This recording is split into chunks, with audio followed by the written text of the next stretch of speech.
आपका स्वागत है वेदवार्ता पर। आज हम सुनेंगे ब्रह्म पुराण का दूसरा अध्याय, सृष्टि की उत्पत्ति। हे श्रोताओं, कल्पना कीजिए उस समय की जब कुछ भी नहीं था।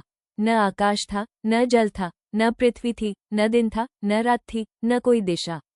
केवल परब्रह्म विद्यमान थे, जो निराकार, अनंत और असीम हैं। उनकी कोई शुरुआत नहीं और कोई अंत नहीं। उन्हीं परब्रह्म से ब्रह्मा जी प्रकट हुए। ब्रह्मा जी को दायित्व सौंपा गया, हे ब्रह्मा, तुम इस सृष्टि की रचना करो। परंतु सृष्टि रचना कोई साधारण कार्य नहीं था। इसके लिए उन्हें दिव्य शक्ति और ज्ञान मिला। यहीं से सृष्टि की लीला का आरंभ हुआ। सबसे पहले ब्रह्मा जी ने जल की रचना की। जल को जीवन का आधार माना गया। फिर उन्होंने पृथ्वी की स्थापना की, जिस पर आगे चलकर प्राणी निवास करने लगे। इसके बाद बना आकाश, जहां सूर्य, चंद्रमा और तारागण चमकने वाले थे। फिर उत्पन्न हुई वायु, जो प्राणियों के प्राणों का आधार बनी। अंत में प्रकट हुई अग्नि, जो प्रकाश, ऊर्जा और जीवन का स्रोत बनी। इन 5 तत्वों पृथ्वी, जल, अग्नि, वायु और आकाश को ही पंचमहाभूत कहा गया। आज भी हर मनुष्य, हर जीव और यह संपूर्ण जगत इन्हीं 5 तत्वों से बना है। सृष्टि की रक्षा और संतुलन के लिए केवल प्रकृति पर्याप्त नहीं थी, ज्ञान भी आवश्यक था। इसलिए ब्रह्मा जी ने 4 वेदों की उत्पत्ति की। ऋग्वेद, मंत्रों और स्तोत्रों का ज्ञान। यजुर्वेद, यज्ञ और कर्मकांड। सामवेद, संगीत और स्वर।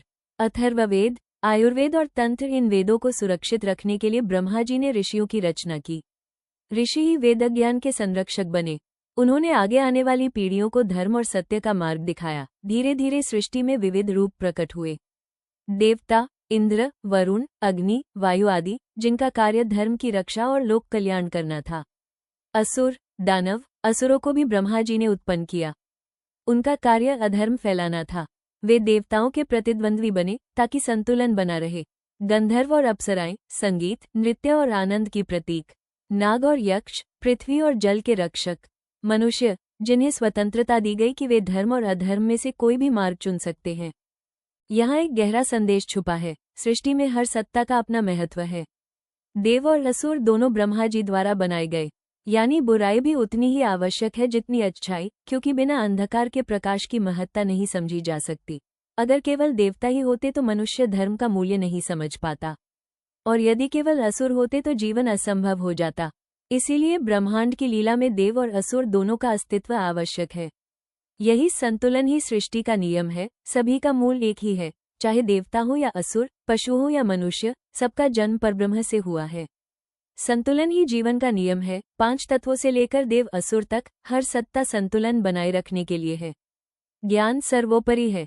स्वयं ब्रह्मा जी ने पहले वेदों को उत्पन्न किया, जिससे स्पष्ट है कि बिना ज्ञान के जीवन अधूरा है।